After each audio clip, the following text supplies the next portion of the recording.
Salut tout le monde. Vous avez sans doute rêvé de voyager à travers le monde en un rien de temps? Ça tombe bien car vous n'êtes pas les seuls et beaucoup de gens ont essayé de créer des moyens de transport plus rapides.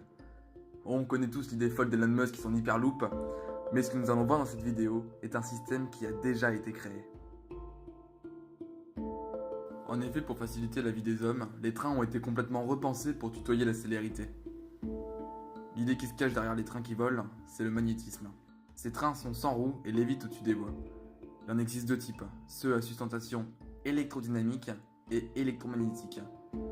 Les premiers fonctionnent grâce à des supraconducteurs embarqués et génèrent une traînée électrodynamique importante.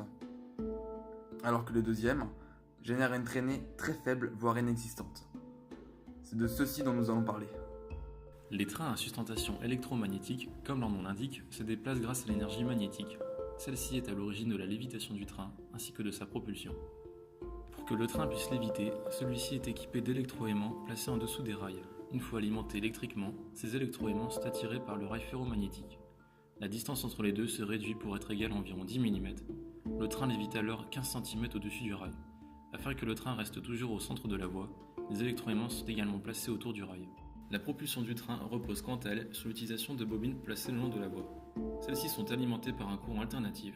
En modifiant la fréquence de ce courant, on fait varier plus ou moins rapidement les pôles des aimants, permettant ainsi au train d'accélérer ou de ralentir.